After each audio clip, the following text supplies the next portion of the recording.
30 నిమిషాలలో నొప్పి లేకుండా వేడికోస్ స్వయం చికిత్స. ఆవేశ హాస్పిటల్, హైదరాబాద్. నమస్తే రమగారు. నమస్తే జయ. రమగారు, మనం నాయనార్ కథలు చెప్పుకుంటున్నాం కదా. అయితే ఎక్కువగా పురుషుల గురించి, అంటే మగవారే భక్తులు ఉన్నారా శివునికి, ఆడవారు లేరా? నాయనార్నిలా ఏమనాలి? నాయనారనే అంటారు వాళ్ళని. అంతేనా? ఉన్నారా రమగారు? అలాగే కారైకాల్ అమ్మన్నని అమ్మ, ఒక అమ్మ కారైకాల్ అమ్మన్ ప్రత్యేకమైన పేరు. అవునండి. కారైకాల్ అనేది ఒక ఊరు. అవును. అయితే ఆ ఊర్లో ఉన్న ఒక భక్తురాలి గురించి చెప్తారు. సారట శివపార్వతులు ఇద్దరు కైలాసంలో కూర్చొని ఉంటే ఒక మహాశక్తి ఏదో తల్లకిందులుగా వస్తోందట తమ వైపు. కాళ్ళు పైకి చేతుల కిందకి, చేతులతోటి నడిచొస్తున్నట్టుగా కనపడింది. ఈయన అమ్మవారు ఆశ్చర్యపోయిన పార్వతి, ఎవరో వస్తున్నారు, అదేమిటి అలాంటి స్వరూపంతో వస్తున్నారంటే ఆయన శివుడు అన్నట్ట, కారైకాల్ అమ్మని వస్తోంది మన దగ్గరికి, మన మహాభక్తురాలు ఇవిడే, పరమేశ్వరుడే చెప్పేంత భక్తి, అబ్బా మహాశివ భక్తురాలు అని చెప్పేసరికల్లా ఆమె దగ్గరకు వచ్చి పరమేశ్వరుని నమస్కారం చేసింది. స్వామికి దండం పెట్టింది, అమ్మకి దండం పెట్టింది. అయితే నువ్వు ఇలా ఎందుకు చేతులతోటి వస్తున్నావంటే, కైలాసం మీద కాలు పెట్ట బుద్ధి కాలేదు ప్రభు, నువ్వు తిరిగేది, అందుకని చేతులతో నడిచి వచ్చింది. ఏం పాయింట్ చూడు, అడుగు పెట్టలేనక కాలుతో చేతులతో వచ్చాను అంటే ఆయన దరి చేర్చుకున్నాడు. ఏం కావాలి చెప్పు, నీకు 2 కోరికలు కోరుకోమన్నాడట. నేను ఎక్కడ పుట్టినా మళ్ళీ కనుక నాకు జన్మంటూ ఉంటే శివభక్తురాలుగానే జన్మించాలి, శివభక్తితోటే జన్మించాలి, ఏ జన్మ ఎత్తినా నాకు శివభక్తి ఉండేలాగా నాకు వరం ఇవ్వు. తర్వాత తాండవం చేస్తున్నప్పుడు, నువ్వు తాండవం చేస్తావు, ప్రతి ప్రదోష కాలంలో పరమేశ్వరుడు అమ్మవారు ఇద్దరు చేస్తారు, ఆమె లాస్యం చేస్తుంది, ఆయన తాండవం చేస్తాడు. ఆ తాండవం చేసేటప్పుడు పాదాల కదలికని వర్ణించగలిగే కవిత్వ శక్తిని ఇవ్వమని అడిగిందిట. కవితాధార అది కావాలి నాకు. తాండవం చేసేటప్పుడు కదిలే పరమేశ్వరిని విభిన్నమైన కోరిక, ఆ పాదం అసలు అద్భుతమైన నర్తన అయింది, అది కావాలి నాకు అని అడిగిందట. ఈమె వర్ణించగలగాలి. నేను అలాగేనన్నట్టు ఆయన. ఈ కారైకాల్ అమ్మను కారైకాల్లో ఒక వైశ్య కుటుంబంలో జన్మించిందట. ధనదత్తుడని చాలా పెద్ద వ్యాపారి. ఆయనకి ఎంతకాలమో పిల్లలు కలగల. అలా ఉండి ఉండి ఉండి ఉండి ఉండి ఎప్పటికో శివాలయానికి తిరగ్గా ఆయనకు ఒక కూతురు పుట్టింది. అయితే పిల్ల చక్కటిదట, పునీతవతి అని పేరు పెట్టారు. ఈ పునీతవతి చిన్నప్పటి నుంచే ఆ అమ్మాయికి శివభక్తి.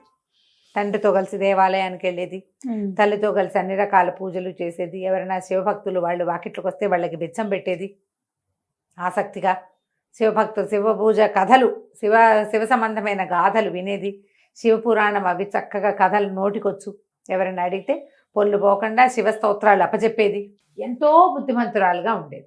అయితే ఆ కాలంలో నాగసముద్రం అనే ప్రాంతానికి చెందిన నిధిపతి అనే ఒక వణిక్ ప్రముఖుడు వాళ్ళ అబ్బాయి అయిన పరమదత్తుడికి ఈ పిల్లని కోరాడొచ్చి. వాళ్ళకి చాలా ఆస్తిపాస్తులున్నాయి, అబ్బాయి మంచి వ్యాపారం అభివృద్ధి చేయగలిగిన వాడు. అయితే ఈయనేమన్నాడు, ఇది ధనదత్తుడు పునీతవతి బాబు లేక ఒక్క పిల్ల, ఈ నాగసముద్రానికి ఎక్కడికి పంపను, మా ఇంట్లోనే ఉంచుకుంటా, ఇల్లరికానికి వస్తానంటే ఒప్పుకుంటానని. అంత దూరం పంపించనన్నా? అంత దూరం పంపలేను, ఇక్కడే ఉంచుకుంటానంటే ఆయనకి ఇంకో 2-3 కొడుకులు ఉండుంటారు. ఆ పరమదత్తుడిని ఇక్కడికే తెచ్చి వివాహం చేశారు. ఈ అమ్మాయి భక్తిగా శివుణ్ణి కొలిచేది, భర్తని పరమేశ్వరుడిగా భావించి చక్కగా సేవించేది, చాలా బాగుండేది. అయితే ఇతను వ్యాపారం బాగా అభివృద్ధి చేశాడు. సరే ఒకనాడు ఏమైంది, కొంచెం కాలం కాని కాలంలో 2 మామిడి పళ్ళు ఎవరో పరమదత్తుడికి వచ్చినాయి. అంటే కాయకాలమే ఉంది, ఇంకా పళ్ళకాలం రాకముందే ఎవరి తోటలోనో పండినాయని జోడు పళ్ళు వచ్చాయి. జోడు పళ్ళు వస్తే ఆ జోడు పళ్ళని ఇంటికి పంపించాడు. పొద్దున్న 9 గంటల వేళ, 1 గంట వేళ భోజనానికి వస్తానన్నాడు. ఆ పూట ఏమైంది, మై 12 గంటలకి వంట చేసుకుంది. సరిగ్గా తమ కోసమే చేసుకుంది.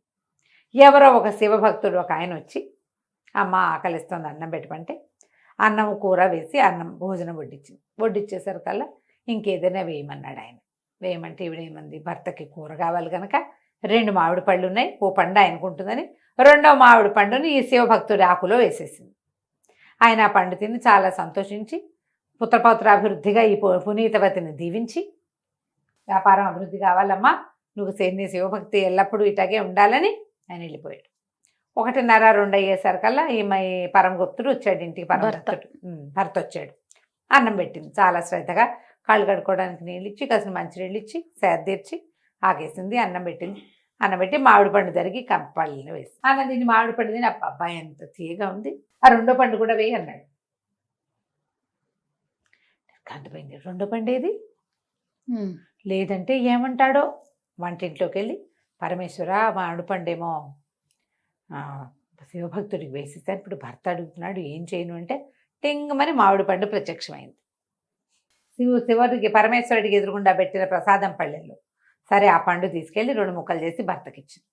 ఆయన ఆ పండు తిని ఏమే ఇందాకటి పండు కంటే ఇది ఇంకా తీగా ఉందే, తీగా ఎటా వచ్చిందే ఈ పండు అన్నాడు. ఈవిడ ఆలోచించుకుని భగవత్ ప్రసాదం అందుకని మెల్లిగా ఏం చెప్పింది, అది కాదండి పొద్దున మీరు పంపించిన 2 పళ్ళల్లో ఓ పండుని ఒక శివభక్తుడు వస్తే ఆయనకు పెట్టాను, మీరు అడిగారని పరమేశ్వరుని ప్రార్థిస్తే భగవంతుడు ఇచ్చిన పండు అండి, అందుకే అంత తీయగా ఉంది అని చెప్పేసరికి ఆయన తెలబడి ఏమిటి దేవుడు ఇచ్చాడు పండు, ఎక్కడైనా ఉంది లోకంలో? దేవుడు ఎటా ఇస్తాడు? చెట్లకు గాయిస్తాడు, చెట్లకి పువ్వులు వస్తాయి, చెట్లకి కాయలు వస్తాయి, అవంతా భగవత్ ప్రసాదం. అంతేగాని నువ్వు అడగంగానే నీ చేతిలో ఒక మామిడి పండు ఇస్తాటే భలే దొంగ మాటలు చెప్తున్నావు అన్నాడు. అనేసరికల్ పునీతి వతుంది కాదండి, అక్షరాల భగవంతుడే ఇచ్చాడు, పరమేశ్వరుడే చిదంబరేశ్వరుడే నాకు ఇట్లా సమర్పించాడు ఇచ్చాడు అంటే ఆయన ఒప్పుకోవాలి. ఏది నా ఎదురుగుండా అడుగన్నాడు. అడగనగానే ఏం చేస్తుంది, దండం పెట్టి పరమేశ్వర నీ శక్తిని నా భక్తిని పరీక్షిస్తున్నారయ్యా, ఒక్కొక్క మామిడి పండు ఇవ్వవా అని చెయ్యిట పెట్టేసరికి చేతిలో పండు వచ్చింది. ఆయన నిర్ఘాంతపోయి చూస్తున్నాడు పరమదత్తుడు. ఈ చేతిలో ఉన్న పండు ఆయన చేతిలో పెట్టగానే మాయమైపోయింది. ఆయన నమ్మలేదు, ఇప్పుడు నమ్మాడు, ముందు నమ్మలేదు కాబట్టి ఆయన నిర్ఘాంతపోయాడు.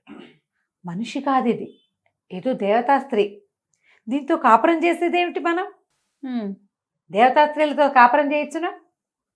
పైగా ఇదేం భక్తి, పరమేశ్వరుడు అది అడిగితే గాల్లోంచి పండు వచ్చి చేతిలో పడిందే. ఈమెతో కాపురం చేయకూడదు, ఈమెను భార్యగా ఉంచుకోకూడదని భావించాడు. ఆ పూట కూరుకుని ఏదో వ్యాపార సంబంధంగా ఎక్కడికో వెళ్ళి అక్కడే ఉండిపోయాడు. రాల ఈమె భర్త కోసం వేచి ఉంది. పాపం చుట్టాలు పక్కాలంతా ఊరెళ్ళాడు. వాళ్ళంతా వ్యాపారాలకు వెళ్ళి వాళ్ళు 3 నెలలు 6 నెలలు వ్యాపారం చేసుకుని వచ్చేవాళ్ళు. సంవత్సరాలు గడిచినా ఆయన రాల. ఈ పిల్లకి అప్పటికి వెళ్ళే 20 ఏళ్ళు అయితే తర్వాత 5, 6, 7 సంవత్సరాల దాకా రాలేదట. రాకపోతే ఏమైంది, అతను ఏం చేశాడు, వేరే ఊరు ఎక్కడికో వెళ్ళిపోయి అక్కడ వ్యాపారం డెవలప్ చేసుకుని వివాహం కాలేదని చెప్పి అక్కడ ఇంకొక అందాల భరణం చూసి పెళ్లి చేసుకున్నాడు. కూతురు పుట్టింది, ఆయన పునీతవతి అని పేరు పెట్టాడు. భార్య పేరే పెట్టుకున్నాడు. ఒక 8-9 సంవత్సరాలకి ఈమెకి ఇంకా 30 ఏళ్ళు రాకముందే ఈ ఫలానా గ్రామంలో ఫలానా నగరంలో ఈయన ఉన్నాడు, పరమదత్తుడు ఉన్నాడు, పునీతవతి భర్త అక్కడ ఉన్నాడని తెలుసుకున్నాడు. చుట్టాలు పక్కాలు వ్యాపారాల్లో తెలిసిపోతాయి కదా, అమ్మాయి మీ ఆయన అక్కడ ఉన్నట్టు అక్కడికి వెళ్దు కానీ పదంటే, మరి భర్తని వివాహం చేసుకుంది భర్త భోగించడానికి ఈ శరీరం అని భావించింది ఆవిడ. అందుకని చుట్టాలు పక్కాలు అందరితో కలిసి ఆ ఊరు వెళ్ళిందట. ఆయనది ఒక చిన్న పెద్ద సంస్థానం లాగా ఉంది. ఈమెను చూసేసరికి ఆ దేశపు రాజుగారు కూడా ఉన్నాడట అక్కడ. కాళ్ళు ఉనికిపోయినాయట అతనికి, భయంతో ఉనికిపోయేట వచ్చేసరికి. ఆ రాజు అన్నట్టు అదేమిటి అంత భయపడుతున్నావు అంటే, ఈమె దేవతా స్త్రీ అండి, అందుకే నీ పేరు నేను మా కూతురు కూడా పెట్టుకున్నాను, నా కూతురు పేరు కూడా పునీతవతే అనేసరికి దేవతా స్త్రీ ఏమిటయ్యా మామూలుగానే కనపడుతుందంటే, కాదండి ఇప్పుడు దేవతా స్త్రీ గాల్లోంచి మామిడి పళ్ళు పుట్టించగలదు, ప్రత్యక్షంగా చూశాను అనేసరికి చుట్టాలు పక్కాలంతా చేరి ఈ పునీతవతి దెబ్బాయి భార్య ఫలానా ధనదత్తుడి కూతురు పెళ్ళై 8 సంవత్సరాలు 8 ఏళ్ళ నుంచి తను కనపట్టలేదు అని రాజుగారికి చెప్పారు. అతను అన్నాడు, ఈమెను నేను భార్యగా స్వీకరించను, ఈమె దేవతాంశ కలిగిన స్త్రీ, నాకు మనుషులే కావాలి, నేను ఈమెతో కాపురం చేయను, స్వీకరించను అనేసరికి అమ్మ నిర్ఘాంతపోయింది. ఇన్నేళ్ల నుంచి ఈ భర్త కోసం వేచి ఉన్నాను కదా, ఈ యవ్వనము సౌందర్యము ఎప్పటికప్పుడు చక్కగా ఒంటికి నలుగు పెట్టుకుని స్నానం చేసి భర్త భోగించడం కోసమే కదా శరీరం, అతనికి సంతానాన్ని కనిపెట్టడం అదే కదా మరి స్త్రీ కర్తవ్యం. దాంతో ఆవిడ అసహించుకుని ఆవిడ అనుకుందిట, నా భర్తకి ఉపయోగపడిన ఈ శరీరం వద్దు, నాకు ఈ అవయవ సౌందర్యము వద్దు, ఈ చర్మ సౌందర్యము వద్దంటే జనాలు చూస్తూ ఉండగానే ఆ శరీరంలో ఉన్న మాంసం కండలన్నీ హరించుకుపోయి ప్రేత రూపు వచ్చేసిందట ఆమెకి. భగవంతుని ప్రార్థించింది, ఈ సౌందర్యం ఎందుకు, అందరూ ఏమంటారు, నన్ను ఏమనుకుంటారు, నేను అతని కోసం కదా 7-8 ఏళ్ళ నుంచి ఈ శరీరాన్ని నేను ఎందుకు పోషించాను, భర్త కోసం పోషించాను, అతనికి నేను వద్దని నాకు ఇంకా శరీరం ఎందుకు, నాకు భగవంతుడే చాలు, నాకు శరీరం అక్కర్లేదంటే సన్నగా అయిపోయి ఎముకలు బయటపడి చూస్తుండగానే అది అయిపోయింది. నిన్నమంతా ఆశ్చర్యపోయి సాగిలిపడి దండాలు పెట్టేశారట ఆమెకి. ఇక శివ పూజలోనే గడపటం మొదలుపెట్టింది. కారెక్కాలమ్మని అనేవారు ఆ పునీతవతిని. ఆమె ఎంతకాలమో పరమేశ్వరుడిని పూజించి కాలం తీరిన తర్వాత కైలాసానికి వెళ్ళింది. అబ్బా, ఆ కైలాసానికి వెళ్తూ వెళ్తూ కాళ్ళతోటి వెళ్తే పరమేశ్వరుడికి అవజ్ఞగా ఉంటుందని తిరగబడి చేతులతో నడుచుకుంటూ కైలాసానికి వెళ్ళింది. అంత భక్తురాలు, అంత భక్తురాలు. ఆమె అడిగినట్టు ఎట్లా అయిపోయిందో చూడండి. ముందు నా భర్త కావాలి, నాకు రావాలి లాంటి వాడు కోరుకోవాలి. కాలక్రమాన్ని ఎలా జరుగుతుందో అలా జరగాలని కోరుకుంది అంతే. దాని మీద ఆలోచించాల. ఎప్పుడైతే తనకి శరీరం వద్దనుకున్న శరీరం శుష్కింపు చేసుకుందో ఆమె యొక్క మహత్యము, ఆమె యొక్క భక్తి ప్రపంచానికి తెలిసిపోయింది. కారెక్కాలమ్మనికి ఆవిడ కూడా మందిరం ఉంది ఇప్పుడు. ఉందండి, ఇప్పటికీ ఉంది తమిళనాట. చూడండి, నాయనార్లలో స్త్రీలు కూడా ఉన్నారు. ఆమె కారెక్కాలమ్మని పేరుతోటే గుర్తింపబడింది. ఆమెను కోరుకుంటే భార్యాభర్తల మధ్య సంబంధ బాంధవ్యాలు బాగుపడతాయని చెప్తారు. ఈ నాయనార్ల గాథలు ఎన్ని సంవత్సరాల క్రితం ముందు వీరమ్మ గారు మనకి? ఈ 2000 సంవత్సరాల నుంచి జరుగుతున్నవే. చోళులు, పాండ్యుల కాలాల్లో కూడా జరిగినాయి. మహాభక్తులు ఉన్నారట. వాళ్ళు డైరెక్ట్ గా స్వర్గానికి వెళ్ళిన వాళ్ళు, అంతేగా? అంతే, కైలాసానికి చేరుకున్న వాళ్ళు మన ముందే ఉన్నారు భక్తులు, పరమ భక్తులు. అదే అద్భుతం రమ్మ గారి. కార్తీక మాసంలో ఇలాంటి స్టోరీలు వినగలిగంటే అదృష్టం దక్కటం నిజంగా చాలా సంతోషం అనిపిస్తా ఉంది. మీకోసం నేను చదివాను, నేను కూడా అదృష్టవంతురాలు. అంతే. నమస్తే అండి. నమస్తే జయ.